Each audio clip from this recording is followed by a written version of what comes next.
Bonjour Myriam Boudenia. Bonjour Mathieu. Je vous reçois aujourd'hui pour une émission internet qui s'appelle Raconte-moi la scène. On est sur le plateau de la Célestine, la deuxième salle du Théâtre des Célestins, où vous présentez votre dernière création, Viviane une merveille.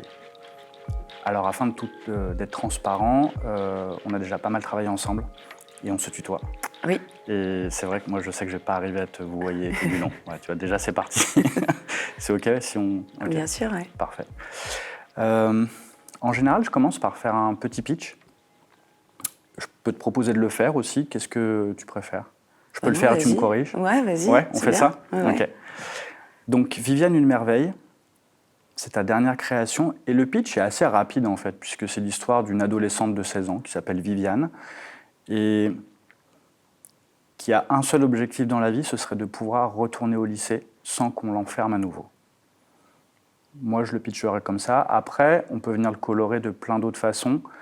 J'ai envie de préciser que c'est une adolescente qui voit et entend des choses que tout le monde ne voit pas et n'entend pas. Mm-hmm.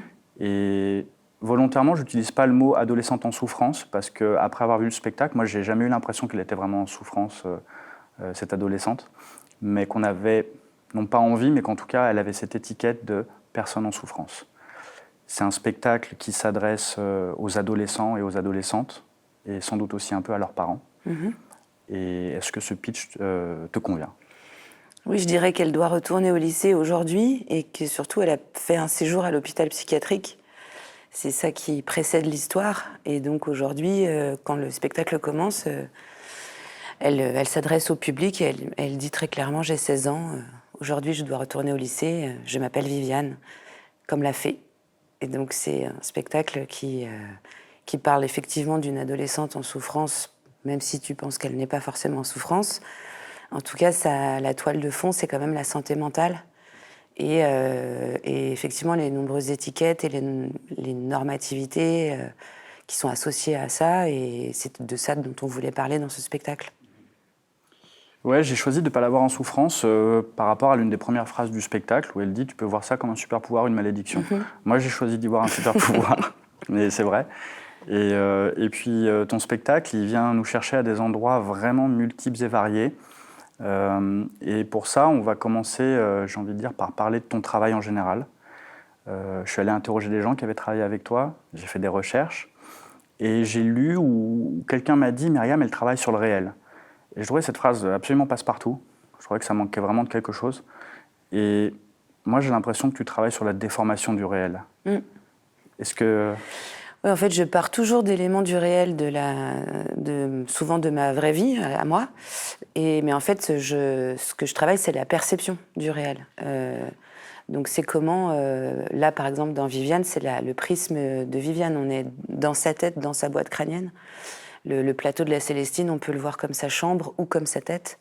Et donc effectivement, c'est à travers les yeux de cette jeune fille que j'imagine cette histoire. Et donc oui, c'est plutôt une bonne définition. À partir d'éléments du réel, de grandes questions, de problématiques sociétales. Enfin voilà, comme tout artiste en fait. Mais effectivement, je travaille la déformation, la distorsion et la perception intime des choses. Oui, parce que j'ai vu dans tes précédents travaux que tu avais pu, par exemple, là maintenant je pense à Umami. Umami, c'est la définition d'un goût, on n'est même pas bien sûr qu'il existe en fait, puisqu'il vient combler les quatre autres, la mer, le sucré, le salé et l'acide, merci, et Umami, qui est censé être plaisant. Mais on ne sait pas si ça existe vraiment. Tu as un autre spectacle où tu vas venir questionner la possibilité de prédire l'avenir. Donc on est sur la déformation temporelle, sur la déformation des perceptions. Tu as un autre spectacle où tu vas venir questionner la difformité, par exemple. Et là-dessus, moi, ce que je vois encore comme question sous-jacente, c'est qui nous dit ce qui est droit ou ce qui ne l'est pas, ce qui est vrai ou ce qui ne l'est pas, ce qui est beau ou ce qui ne l'est pas. Est-ce que c'est un peu ça qui te... Oui, complètement. Ouais. C'est vraiment... oui, c'est hyper important ce que tu viens de dire, c'est-à-dire la question des injonctions, quoi, peut-être. Oui, oui, qu'est-ce qui est beau, qu'est-ce qui nous aide aussi. Et effectivement, toutes ces injonctions à filer droit, aller bien. Alors moi, je travaille beaucoup la torsion, la distorsion et le côté bancal et décalé des choses qui me paraît être une manière de perception du réel plus intéressante qu'une perspective issue de la Renaissance. Je préfère l'ère médiévale où la représentation est plutôt symbolique plutôt que réaliste ou naturaliste. Alors ça, c'est un axe de compréhension, une clé de lecture pour ton spectacle. Le côté médiéval, le côté symbolique, puisque tu le dis dans le dossier de présentation, tu as choisi une scénographie assez épurée pour qu'on soit vraiment sur des symboles. Ça ne s'arrête pas là. Tu as aussi choisi la geste médiévale, Ouais. qui est l'une de nos premières formes littéraires, et si je ne me trompe pas, qui consiste à narrer l'histoire de héros. Oui, c'est ça, de chevaliers, c'est les exploits des chevaliers en fait, et qui étaient destinés à être performés en fait par les trouvères ou les troubadours. Et du coup, nous, on a voulu créer une chanson de geste contemporaine. Et effectivement, ce qu'on a comme esthétique, c'est aussi une esthétique de concert, puisqu'il y a 2 musiciennes sur scène. Donc il fallait qu'on laisse exister aussi cette chose-là dans le spectacle. Et effectivement, de travailler les symboles à partir de choses très artisanales, de fabriquer tout un monde imaginaire, en fait, qui est issu de cette merveille médiévale qui me fascine et qui fascine de nombreuses personnes depuis des siècles, en fait. Ça continue d'irriguer toute la culture contemporaine, et en particulier la culture contemporaine jeunesse. Et tu parles de merveille, ça a été pour moi l'occasion d'apprendre ce que ça voulait dire au départ, le mot merveille. Et si je ne me trompe pas, c'est pas du tout quelque chose de fabuleux à l'image des 7 merveilles dont on parle tout le temps. De Walt Disney, ouais. Du monde merveilleux de Walt Disney. Voilà. C'est surtout ça qu'on entend actuellement. Ouais. Ok. Et non, une merveille, c'est quelque chose qu'on ne comprend pas très bien, peut-être même. Oui, c'est ce qui advient devant nous et qui advient malgré tout, qu'on ne comprend pas, qui échappe à la compréhension, en fait. Ça vient du mot latin mirabilia. Donc dans son acception médiévale, ça n'a pas du tout le même sens. Donc c'était plutôt ce sens-là qu'on voulait mettre en place ici. C'est-à-dire que les images qui sont provoquées, elles ne sont pas forcément, je dirais, positives. Enfin, c'est pas connoté, en fait, le mot... dans l'ère médiévale, c'est pas connoté positivement, c'est juste quelque chose qui arrive et qui échappe à notre compréhension. Est-ce que c'était un moyen, je pense que oui, ça s'appelle Viviane une merveille, mais est-ce que c'était un moyen de faire un parallèle avec la souffrance psychique ? Ouais, tout à fait, c'est exactement ça. C'est-à-dire que, oui, c'est ça. C'est ça. Bon, bah, ça va, on a bien compris. J'ai bien compris le spectacle. Ouais. Ça m'a beaucoup touché de ce fait que tu appelles ça Viviane une merveille, en expliquant que voilà, c'est peut-être quelque chose qu'on ne comprend pas bien, mais qui pourtant existe. Est-ce qu'on peut creuser un petit peu ce qui te donne envie d'aller travailler sur cette souffrance d'adolescent ? Et à chaque fois que je dis, ça me heurte un peu de parler de souffrance. Parce que ça, c'est mon point de vue d'adulte, je crois. Puisque quand je me rappelle, moi, mon adolescence, oui, il y avait des trucs pas faciles, mais...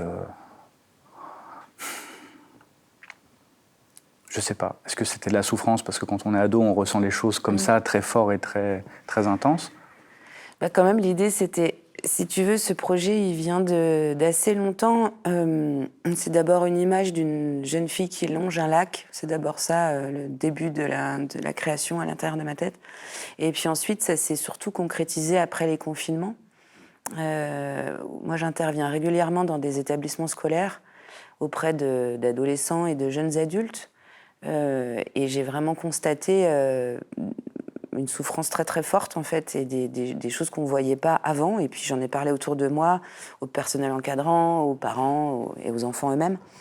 Et quand même, il y a un énorme problème en France sur la santé mentale des jeunes en particulier, qui est assez mal prise en charge. Donc le traitement qui est fait, le mot a plusieurs sens, il est souvent soit absent, parce qu'il n'y a pas de personnel, soit il est médicamenteux. Donc du coup, il y avait quand même cette chose-là qui m'a vraiment sauté aux yeux. Et en creusant donc, ce sujet, j'ai découvert la hausse du pourcentage de tentatives de suicide, parallèlement à la baisse du personnel psychiatrique. Ce qui n'est pas une bonne nouvelle. Ce qui n'est pas une très bonne nouvelle, et c'est un sujet qui est en fait très très mésestimé. sous-estimé, qui commence là depuis 1 ou 2 ans à vraiment sortir. Mais quand j'ai commencé à travailler sur ce sujet, c'était encore vraiment, on n'a pas envie de voir ça. Et c'est un sujet qui est tabou parce qu'on ne veut pas que les enfants aient mal en fait. Sauf que quand tu vas dans des lycées, t'as plein de... On a fait des résidences en lycée, on a recueilli la parole des jeunes.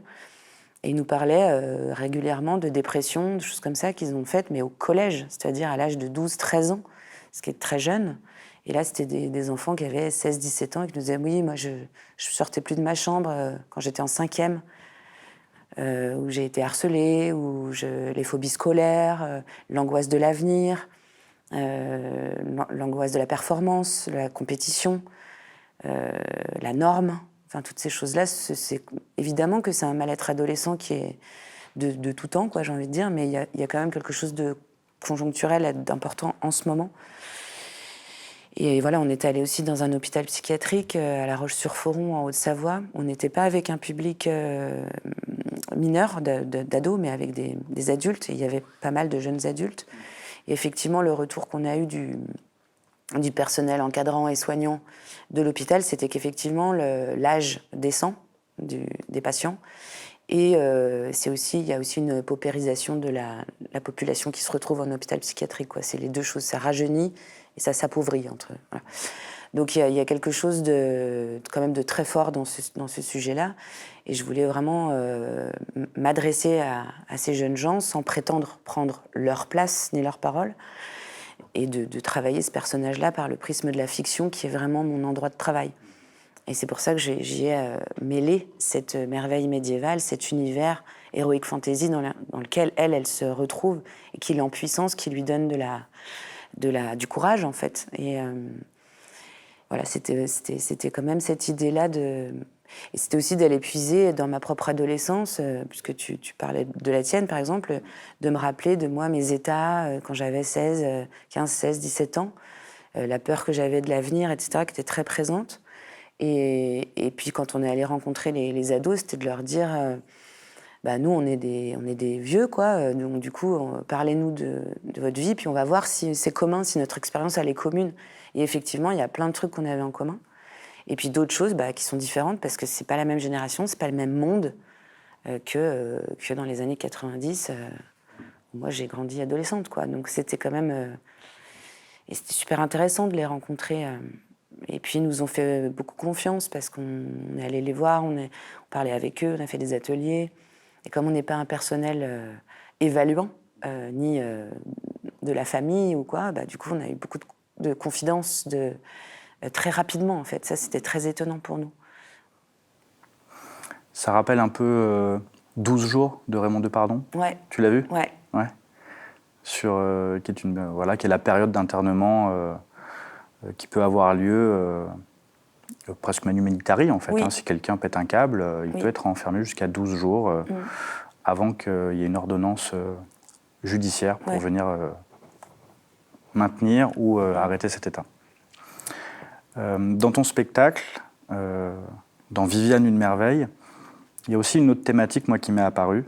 C'est pour ça que je disais ça s'adresse aux adolescents, mais je pense que ça s'adresse aussi à leurs parents et ça s'adresse aux adultes aussi, qui est, je crois, la notion de responsabilité. Puisqu'il y a une phrase qui est dite à un moment donné, si je me rappelle bien, ce sont peut-être des enfants qui jouent aux adultes. Ouais, c'est les adultes qui disent aux adolescents « ça va passer », ne sont pas des adultes.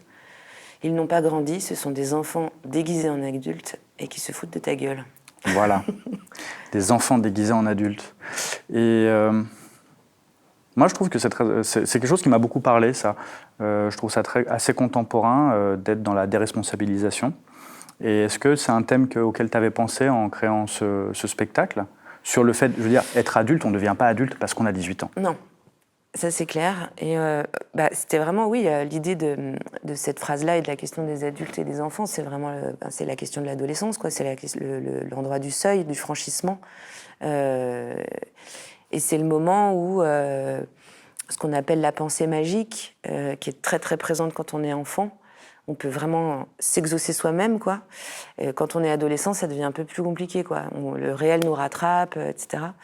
Et donc, c'est un âge où c'est l'âge des possibles. Et ce qu'on dit toujours, c'est la fameuse phrase de Rimbaud, on n'est pas sérieux quand on a 17 ans, sauf que quand on a 17 ans, on est hyper sérieux, en fait, parce que c'est hyper dur d'être au seuil de sa vie, quoi. Et ça fait très, très peur. Et donc, c'est le moment où on nous dit, on nous enjoint à vite, c'est les meilleures années, vis ta vie, etc. En même temps, on est hyper contraint, on ne peut rien faire, on n'a aucune responsabilité. On est responsable de rien, on doit appliquer un emploi du temps, aller au lycée, faire ça, obéir, machin, etc. Bon, après, on peut prendre des engagements par ailleurs, évidemment, mais c'est assez compliqué. Et l'âge où des notions plus impossibles, ténues, violentes, arrivent aussi, qui sont plutôt les tentations morbides ou violentes aussi. Donc, parce que c'est un âge aussi, évidemment, physiquement, de bouleversement et de prise de conscience. Donc, c'était cette notion-là. Pour moi, c'était un moment, c'était aussi un combat, une lutte dans une arène entre l'enfant qu'elle était et l'adulte à venir qu'elle ne connaît pas encore, cette jeune fille, cette Viviane. Et ce combat, ça peut être un combat à mort, quoi. C'est très, très violent pour certaines personnes. Et la chose qui existe beaucoup, c'est que l'enfant qu'on était, il est hyper puissant. Puisqu'il est là depuis le début, il connaît tout, il sait tout faire, en fait. Il sait charmer les parents, comprendre les adultes, les codes, ce qu'on attend de lui, etc. Alors que l'adulte à venir, lui, il est complètement informe. C'est un Bernard l'ermite sans carapace, tu vois. Donc il est tout mou, il sait pas ce qu'il va devenir, cet adulte. Mais il faut qu'il prenne sa place. Et pour prendre sa place, malheureusement, parfois, et ça c'est un peu paradoxal et c'est une chose aussi que je trouve qui n'est pas très courante, quoi. On dit souvent, surtout en art, on dit souvent, l'enfance de l'art, il faut retrouver l'enfant qu'on était. Et parfois, j'ai envie de dire, faut aussi trouver l'adulte qu'on est, quoi. Parce que c'est pas le tout. L'enfance aussi, c'est aussi un manque de responsabilité. Enfin, c'est ce que tu dis. Et du coup, j'ai envie de dire ça aux ados, de leur dire, en fait, c'est cool d'être adulte. En fait, c'est bien. Parce que si tu choisis des choses, tu as choisi, tu dis pas merci. Ça aussi, c'est dans le texte d'une chanson, de la chanson finale, la chanson de l'épée. Et moi, j'ai beaucoup valorisé mon enfance dans mon travail. J'ai beaucoup été puisée dans mes souvenirs. J'ai beaucoup travaillé sur ma généalogie, sur le passé, etc. Ça a été un grand terreau fécond, profondément nourricier pour moi. Et je pense que c'est mon âge, quoi. J'ai un peu plus de 40 ans. Et je me dis, en fait, c'est super d'être adulte, quoi. En fait, c'est bien et c'est très beau d'avoir des ressources dans notre enfance et d'avoir été aimé, d'avoir été choyé, c'est hyper important. Mais en tout cas, j'avais envie de m'adresser aux ados comme ça, pour leur dire, en fait, tu vas trouver une place, quoi. Et c'est, je crois, un peu la métaphore de l'épée dans le spectacle, ouais. Puisque Viviane va à la recherche de sa puissance, oui. Puisque le fait d'avoir l'épée, outre qu'elle porte le nom de la Dame du Lac, ouais. qu'elle est déjà puissante normalement par essence, elle va chercher son épée, sa puissance, l'utilise, puis la rend. Et la rend, ouais. Et j'ai trouvé ça super. Ouais, vraiment, ça a été... donc c'est l'occasion de revenir un peu plus sur des questions sur la pièce. Je vais préciser, parce que là, on a parlé de... J'ai l'impression qu'on a un peu donné des grandes leçons de vie. C'est pas du tout une pièce qui donne des leçons. Non, alors pas là, du tout didactique. Je vais être très clair là-dessus. Le ton, il n'est pas du tout... il va falloir manger 5 légumes et fruits par jour. Non, c'est pas du tout ça. C'est vraiment une photographie de quelque chose qui existe, dont on ne parle pas, et dont on ne parle pas, je crois, parce qu'on ne sait pas comment en parler, en fait. Ouais, c'est tabou, en fait. C'est ça. Mais c'est vraiment... le spectacle est une fable, c'est une histoire, c'est un conte, c'est une quête initiatique. Et c'est vraiment c'est très simple, c'est vraiment je dois aller au lycée et je rencontre sur mon chemin, c'est vraiment la quête, quoi. Sauf que les exploits de notre chevaleresse, c'est les exploits du quotidien d'une jeune fille de 16 ans qui a du mal à pousser la porte de sa chambre et à s'habiller, à mettre ses chaussures, à manger ses céréales et à mettre son sac à dos qu'elle ne met pas d'ailleurs, elle le mettra qu'à la fin. Et puis voilà, elle a des obstacles, des amis, des ennemis, donc des adjuvants ou des opposants, comme on dit dans le jargon littéraire. Comme dans toutes les quêtes, c'est vraiment des récits, des grands archétypes de personnages et qui construisent toujours les récits, c'est aussi les jeux vidéo. On débloque des niveaux, on a des artefacts, on nous donne des choses. Donc à Viviane, on lui donne un manteau avec des bandes réfléchissantes, avec marqué Vaillant dessus. Ah, je l'avais pas vu ça. C'est plein de détails. Ah ouais. Il y a la lampe torche, Ouais. la fourrure, Ouais. jusqu'à obtenir l'épée. Et donc voilà, et puis voilà, elle débloque des niveaux. Il y a tout la culture manga aussi, qui travaille l'adolescence, les quêtes initiatiques. Donc c'est vraiment un trajet, c'est un itinéraire. Sauf qu'au lieu d'aller chercher le Graal, elle va au lycée, quoi. Mais c'est voilà, donc c'est pas Perceval, Lancelot, c'est une jeune fille. Mais c'est quelque chose qu'on perçoit bien et j'ai trouvé que c'est jamais ridicule quand elle dit moi tout ce que j'aimerais c'est retourner au lycée. Je veux juste aller au lycée, Ouais. Laissez-moi tranquille. Ouais, c'est vraiment ça, j'ai trouvé ça trop super quoi, de se dire bah ouais, ça peut être un vrai combat de se lever pour aller au lycée. C'est un vrai combat pour pas mal d'enfants. Il y a un texte aussi au début du du spectacle où le personnage qui appelé l'instance, qui est une sorte de narrateur-narratrice, on le prend en charge à plusieurs, dit c'est l'hiver, celui du givre sur les fenêtres. Pour Viviane, c'est très très compliqué de sortir un de ces matins où c'est très très compliqué de sortir de dessous sa couette. Et c'est aussi cette question de l'insomnie, le jour c'est la nuit c'est le jour, la confusion comme ça. Tu parlais de perception du réel, il y a aussi cette question-là. Je travaille beaucoup les questions temporelles, de boucle. C'est un spectacle au début qui boucle, qui ne démarre pas. Elle n'arrive pas à sortir. Et donc c'est des rejeux de scène. La porte apparaît plusieurs fois et elle est toujours arrêtée. Et ce temps comme ça qui tourne sur lui-même, il est beaucoup question de ça aussi dans le spectacle. Il y a beaucoup de flashbacks de quand elle était enfermée, de quand elle sort, de son amie Feriel aussi, qui est une présence à la fois, j'ai trouvé, que tu joues, c'est ton personnage, qui est à la fois très réel, très là, et puis finalement pas tant que ça. Et non, comme dans tous mes spectacles. C'est super. C'est quelque chose de très onirique. On passe un très bon moment, ça dure 1h15. Ouais, c'est ça. Et comme dans n'importe quel bon jeu vidéo, il y a une bonne bande-son. Oui, ça c'est très important. Ouais. On en parle un peu ? Ouais, on en parle carrément. Tu t'es entouré de Julien, je ne connais pas son nom de famille. Vadet. Ouais. Et Héloïse Descazes. Ouais. Ouais. Du groupe Alt, il n'est pas facile à dire. Alt, ouais. Et qui a quand même cette particularité d'être elle-même dans le chant médiéval, quoi. Ouais, absolument. Elle a vraiment une pratique et une culture de la chanson traditionnelle ou médiévale et de la chanson française expérimentale avec son groupe. Et effectivement, moi je l'ai entendue dans un très bel album qui s'appelle La Bride avec le guitariste Éric Chenot. Et c'est comme ça que j'ai découvert sa voix et son travail par un vinyle, sans la connaître. Et j'ai tellement adoré sa voix et je sais pas, ça m'a procuré une émotion incroyable. Et donc après, je l'ai contactée. Il s'avère qu'elle connaît Julien, avec qui j'avais déjà travaillé sur mon précédent spectacle Palpitant et Dévasté, qui est un compositeur génial. Et du coup, ils ont travaillé ensemble. C'est la première fois qu'ils travaillent ensemble, mais ils se connaissent. Et ils connaissent les univers l'un de l'autre, et ils s'admirent et se respectent. Donc le mariage de ces deux musiciennes a été harmonieux, quoi, parce qu'ils sont allés l'un vers l'autre et ils nous ont proposé des chansons. Moi, il y a 5 chansons dans le spectacle dont j'ai écrit les paroles.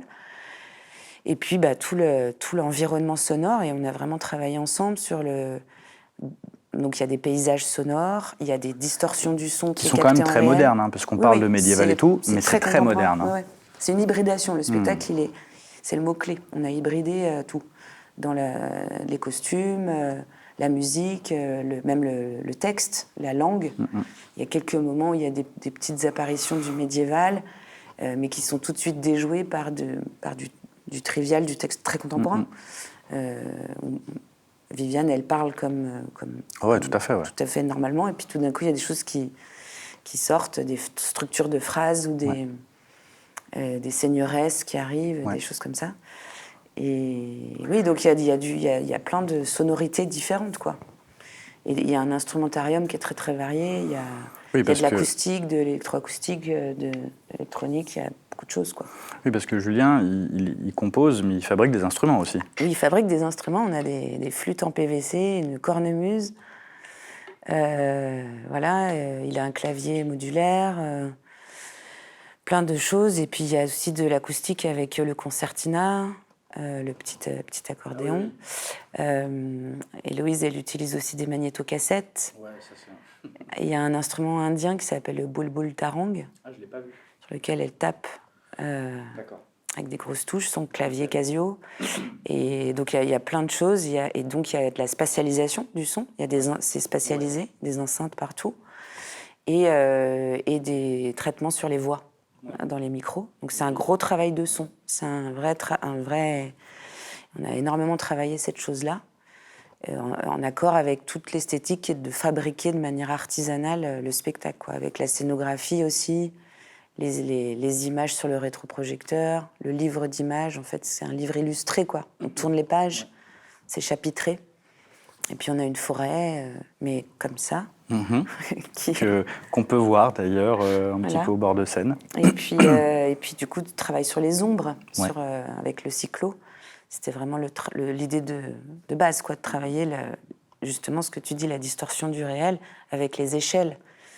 Comme on a des rampes LED en avant du plateau, bah, ça crée des... Et ça, c'est vraiment la représentation symbolique du monde qui a lieu pendant toute l'ère médiévale, où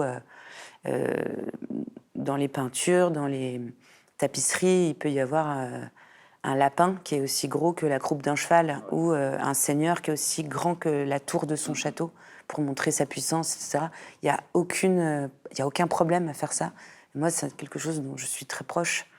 Et donc, c'est ce qu'on voulait. Et puis, créer des effets, des illusions d'optique, dont il est question aussi dans le spectacle, avec le mot pareidolie, qui revient dans le spectacle, et qui est l'illusion qu'on voit des choses. Le cerveau fabrique une chose qu'on reconnaît. On a tous fait l'expérience de la pareidolie. On s'est tous amusés à regarder les nuages allongés dans l'herbe. Et tu vois, là, tu vois le lapin ou le dinosaure, machin, ou alors dans le tronc d'un arbre, on voit un visage, etc. Et donc, c'est une des choses que subit un peu, qui est le super pouvoir de Viviane, quoi. C'est-à-dire de voir cette main qui surgit à la surface de l'eau avec l'épée, quoi. Et donc c'est ce mot que je trouve très beau, pareidolie, et dont on fait un canon à 4 voix au milieu du spectacle. Qui est un très beau moment, qui renforce également le côté un peu hypnotique que les jeux de lumière peuvent venir apporter. C'était très chouette. Quand est-ce que ce projet t'est venu en tête ? Eh ben, je te dis, il y avait cette histoire de cette jeune fille qui longe un lac de rétention d'eau d'une centrale électrique. Mais temporellement, tu te rappelles ? Temporellement, c'était avant le confinement. D'accord, donc ça date quand même un petit peu. Ça date un peu, et après, vraiment, l'idée de le mettre en œuvre, c'était en 2020, quoi. Ok. 2021, quoi. Vous avez eu combien de temps de travail sur cette production ? Alors, très concrètement, en termes de semaines de répétition, c'est 6 semaines. Ouais. Mais en fait, en amont, il y a eu le temps de l'écriture. Moi, j'ai mis très longtemps à écrire ce texte. Il y a eu les résidences à l'hôpital, les résidences en lycée, les résidences musicales. Ça s'est fait très progressivement. Donc, on a commencé à lancer le projet. Les résidences à l'hôpital, c'était la saison dernière. Donc, tu vois, ça fait 2 ans et quelques qu'on travaille dessus, tu vois, mais de manière... voilà, comme les projets occupent les artistes, quoi. C'est-à-dire, on fait d'autres choses, tout d'un coup, on part, on s'immerge, et puis ça se décante. Voilà. Mais bon, en termes très concrets, c'est 6 semaines de travail de plateau, quoi. Et tu as soulevé quelque chose qui vient de me faire penser que je t'ai à peine présenté. Et donc, tu es comédienne, metteuse en scène, mais surtout autrice. Et moi, j'aimerais bien qu'on parle du coup de la vie d'une autrice, du coup des enjeux de la publication, des enjeux de mise en scène qui sont avec tout ça. C'est un truc dont on peut parler ? Oui, carrément. Ouais. Ben oui, moi j'écris. J'ai commencé à écrire très jeune, plutôt de la prose et de la poésie. Okay. Et puis j'ai écrit une première petite pièce au lycée. Ok. Et après mes études, j'ai créé ma première compagnie de théâtre. J'avais 22 ans. Avec 3 autres comédiennes. Okay. Et on a monté une pièce américaine avec 4 personnages féminins super. Puis après, on a voulu en monter une deuxième. Alors, c'est quoi une pièce américaine?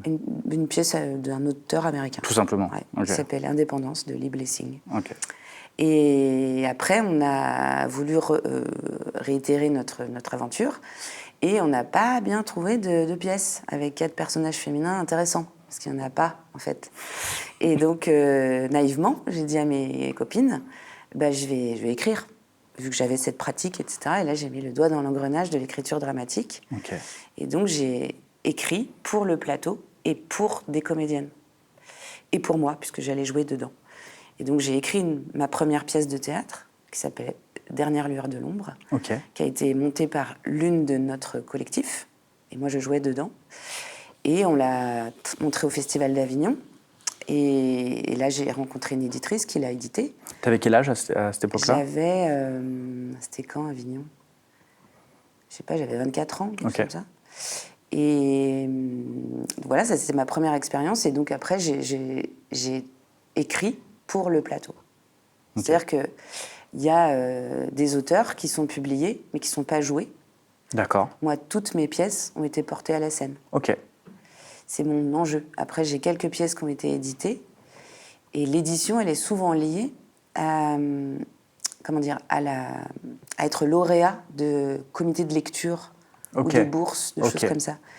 Et il s'avère que les plannings de ces trucs-là, de ces comités de lecture, il faut que ton texte soit inédit pour être lauréat de ces trucs-là. Or, donc, moi, littéralement inédit, pas édité. Voilà, et surtout pas joué. Pas joué, d'accord. C'est-à-dire, il faut, pour recevoir une bourse ou un prix, il faut que ton machin soit, enfin, ta pièce, elle soit inédite, c'est-à-dire pas portée à la scène. Et moi, dans ma temporalité de création, ça marche pas parce que c'est des commissions, Donc là, moi, j'ai été lauréate avec Louise Vigneault de Nuit d'octobre. Avec ce texte Nuit d'octobre, on a été lauréate de Arsena, une bourse nationale qui est très importante. Ouais. Parce qu'on s'y est pris très en amont pour l'écriture de ce projet, etc. Donc ça correspondait à un calendrier. Là, pour ce spectacle, on est lauréat du fonds SACD Musique de scène. Où là, par exemple, il ne faut pas produire quelque chose. Mais pour certains comités de lecture, il faut donner le texte en entier. Moi, j'ai une bourse au tout début de ma carrière d'autrice qu'on peut avoir qu'une fois dans sa vie, qui est la bourse Beaumarchais, la bourse Beaumarchais SACD, qui valorise les auteurs émergents, ceux qui commencent dans leur vie d'auteur et d'autrice. Okay. Et donc ça, je l'ai eu pour un texte qui s'appelle L'Épice-en-lit, en 2009. Qui a aussi été porté à la scène, j'ai vu. Oui, plusieurs fois, de différentes manières. C'est une trilogie? Oui, c'est une trilogie assez folle, très importante dans ma vie. Et voilà, et donc j'ai eu des reconnaissances comme ça, des prix, quelques-uns, etc. Mais voilà, en général, si tu veux, c'est ça, l'édition, on met en valeur des auteurs qui ont été lauréats de certaines choses ou repérés dans des comités de lecture, etc. Donc forcément, par exemple, à Lyon, il y a une sorte de concours qui s'appelle la Journée de Lyon des auteurs de théâtre, et le prix, c'est une édition. Donc c'est vachement intéressant, c'est très chouette sauf que pour avoir ce truc, il faut que le texte soit inédit. Et donc moi, quand j'arrive à envoyer un texte à temps, parce qu'il n'a pas été porté à la scène, ça marche pas très bien, parce que j'écris jusqu'au bout, j'ai une manière de bosser qui correspond pas à ce truc-là, en fait. Tu veux dire qu'à un moment donné, ton texte se termine grâce au plateau? Au plateau, ouais. Il se termine grâce au plateau. Du coup, si j'envoie un truc avant, c'est pas tout à fait fini. Ouais. Et puis après, ça joue, donc c'est plus inédit. Voilà. Puis peut-être mes formes, celles que j'écrive, elles sont, je sais pas, elles sont peut-être pas très lisibles, parce que, enfin, moi, c'est ce que je pense. À des moments, je me dis, quand on voit Viviane, après, plein de gens me disent le contraire, mais moi, je me dis, ça doit être illisible, parce qu'il y a plein de trucs de mise en scène dedans, en fait, et que du coup, il y a du texte, etc. En tout cas, quand je mets en scène, c'est un document de travail, et donc après, il faudrait le retravailler en vue d'une édition. D'une édition, je comprends. Mais peut-être que je me trompe. En tout cas, c'est pas une démarche. Donc j'ai été éditée à 4 reprises, mais en tout cas, j'ai envoyé des textes, etc., des éditeurs, des éditrices. Mais c'est vrai que je mets beaucoup d'énergie à monter des spectacles. Mon énergie, je la déploie pour que les trucs soient au plateau. Donc c'est vrai que tout ce monde-là, c'est quand même un boulot, quoi, Ok. par ailleurs. Et moi, je suis directrice de compagnie. Ouais. Que je fais 2 spectacles par an, Ouais. des ateliers, des rencontres. Ouais. C'est plutôt ça, mon... Mais par contre, c'est très important d'être édité. Parce que c'est comme ça qu'on transmet nos textes, c'est comme ça qu'on peut être monté par d'autres gens, qu'on peut travailler... par exemple, on me demande souvent... est-ce que c'est édité? Parce que, par exemple, Ouais.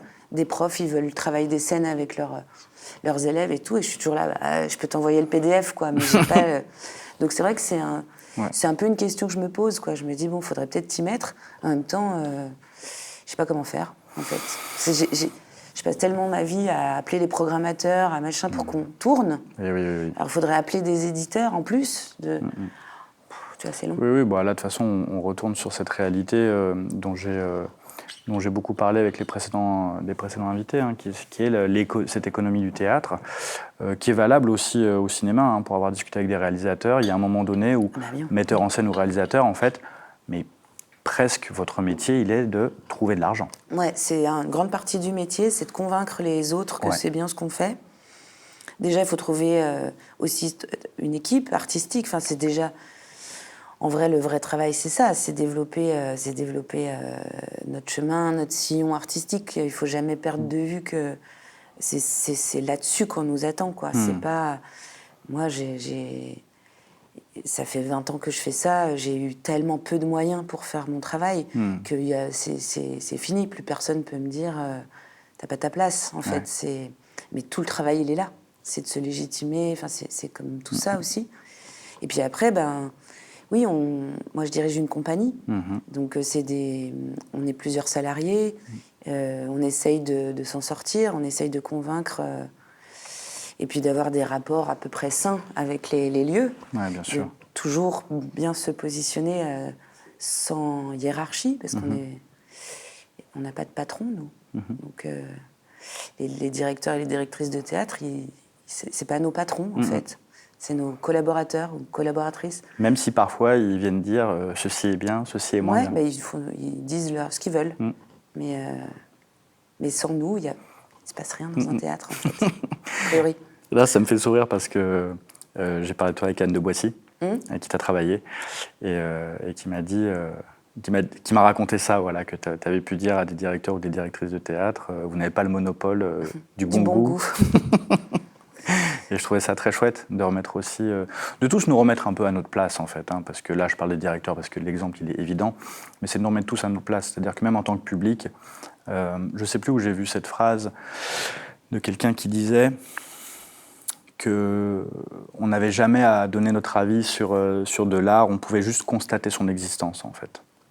Oui, après, je trouve que c'est autre chose. Après, tu sais, moi, le théâtre, c'est quand même une façon de partager des choses, de vivre une expérience. En tout cas, moi, c'est comme ça que j'imagine les choses, de la vivre nous, déjà. Enfin, tu vois, par exemple, Viviane, c'est vraiment le propos épouse la forme. C'est-à-dire qu'on s'inspire du vers de René Char qui dit serre ton bonheur, impose ta chance, va vers ton risque, à te voir, ils s'habitueront. Et si on raconte juste cette histoire sans nous-mêmes aller vers nos risques, nous 4 au plateau, on raconte n'importe quoi, ça va pas.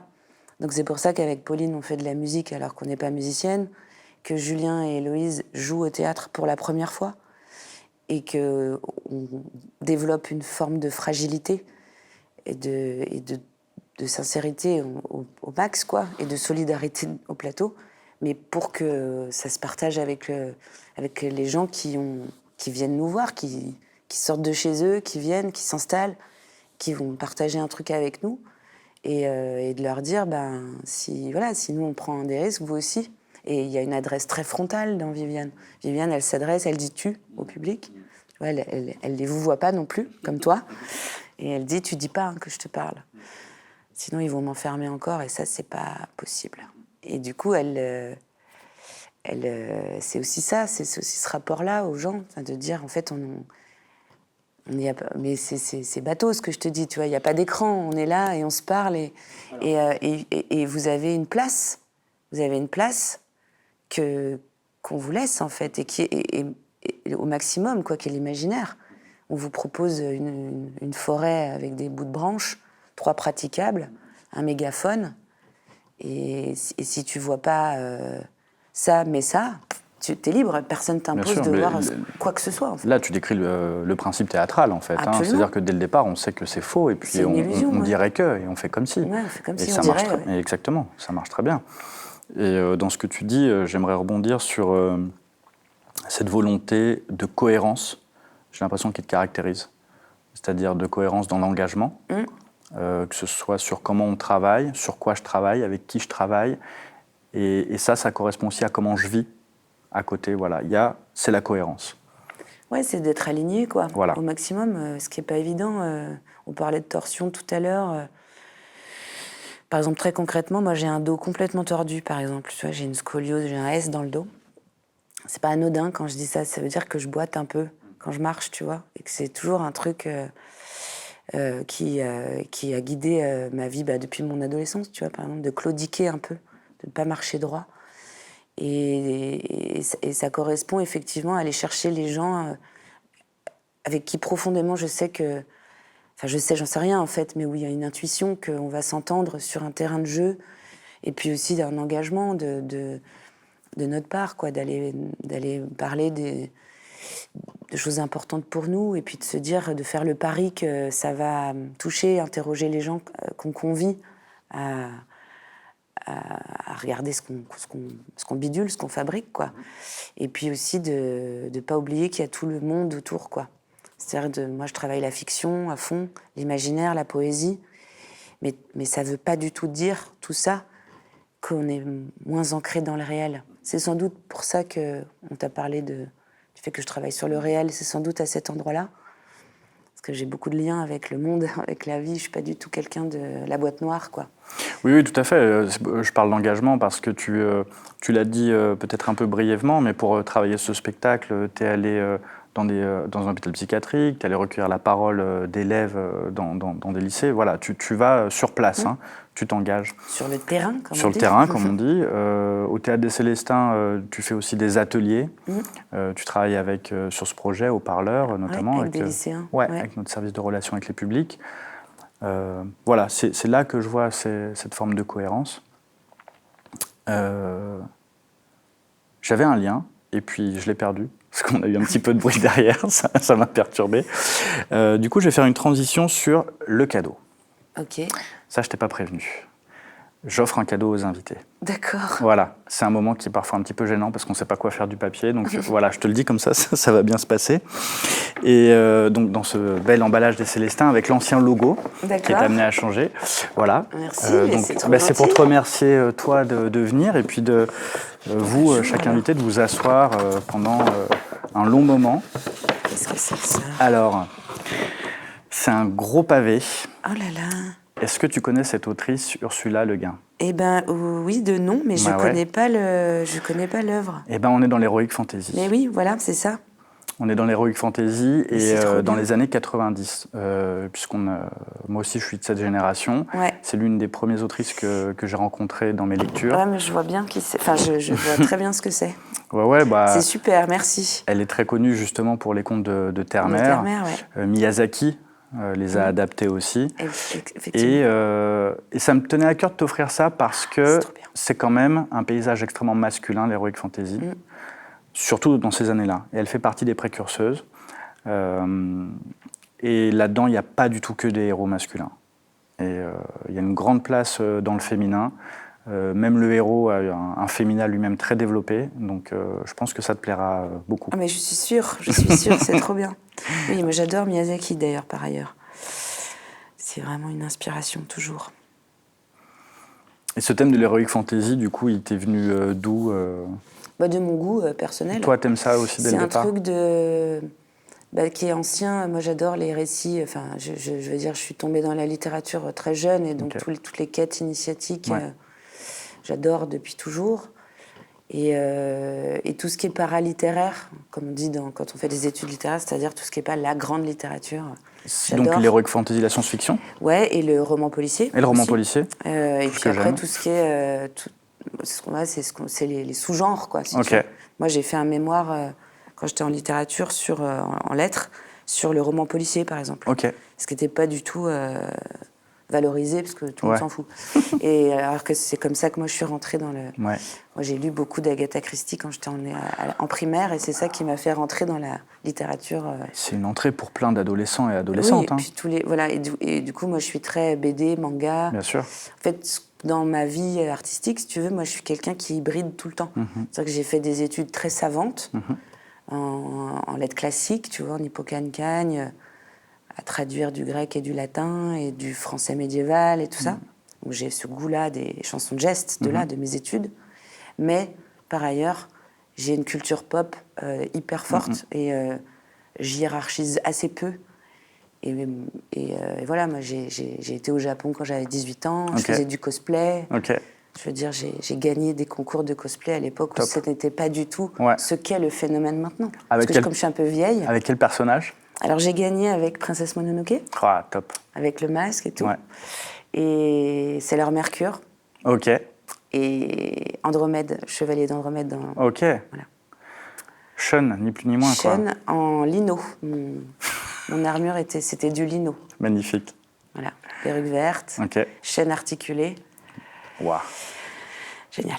Trop bien. Donc voilà, et ça c'était, ça c'est quelque chose que j'aime ça, et en particulier par exemple dans l'équipe dans laquelle je suis. Julien par exemple, il est de ce type de personne, c'est-à-dire à dire des trucs très pointus et en même temps des trucs très mainstream en n'ayant pas de hiérarchie. C'est pour ça qu'il faut toujours se méfier du bon goût, je trouve. Il faut toujours se méfier de ça, il faut toujours être ouvert au truc et avoir du plaisir surtout, en fait. Ça me paraît être une excellente manière de terminer cette petite émission, de se méfier du bon goût et d'avoir de prendre du plaisir. Ouais, se méfier du bon goût et prendre du plaisir. Je trouve ça hyper chouette. Parce que sinon, tu te serres. Ouais. Tu te serres un peu, tu fais des toutes petites cases. Ouais, tu t'étouffes tout seul. Et puis, tu vois, tu t'étouffes tout seul, puis t'as peur du regard parce que tu fais pas les bons trucs. Si t'as peur que tu fasses pas... Puis il y a toujours des gens pour t'appuyer sur la tête pour te dire « Non, non, non, toi, tu restes dans cette case, tu fais pas ça. » Bah, de toute façon, on l'a vécu, toi et moi, puisqu'on est à peu près de la même génération. Et on était, enfin, moi, en tout cas, j'étais un geek à fond la caisse. Et c'était pas du tout cool ce qu'on lisait à l'époque. Et je peux pas m'empêcher de penser à Game of Thrones et de voir le succès que ça a eu. Et de voir des copains qui à l'époque, comprenaient pas ce que je lisais. Et les voir le dimanche soir à attendre la sortie ou le lundi de l'épisode en streaming, quoi. Hein. Donc, le bon goût... Ouais, mais il y a plein de trucs c'est pareil, hein, tu sais, toute la culture BD ou la culture manga, c'est violent, c'est machin, ces trucs. Puis, bien sûr. Moi, je regardais Miyazaki en fan sub, en cassette vidéo, qui venait du Japon, et je savais très bien que rien n'était sorti en France. Et même, enfin voilà, je me disais si un jour j'ai un enfant, ce qui est le cas maintenant, je crois que pratiquement, je dis cette blague souvent, je dis j'ai fait un enfant pour lui montrer Totoro, mais presque c'est presque vrai, en vrai. Je comprends. Merci beaucoup Myriam Boudénia. Merci Mathieu. Et puis pas palpitant, mais Viviane une merveille, ça tourne après Les Célestins. Oui, ça tourne à Annecy, à Céno, à l'auditorium Céno, le 21 mars, juste après. Ouais. Et puis la saison prochaine, on jouera à la Comédie de Saint-Étienne, au Théâtre de Villefranche, à la Mouche de Saint-Genis-Laval. Super. En Isère, Je crois qu'il y a même une petite forme qui est prévue. Oui, elle est en cours, elle sort en mai. Okay. Et ça, c'est pour les salles de classe. Ça s'appelle Une petite merveille. C'est top. Prenons du plaisir, méfions-nous du bon goût. Super. Merci Mathieu. Avec plaisir.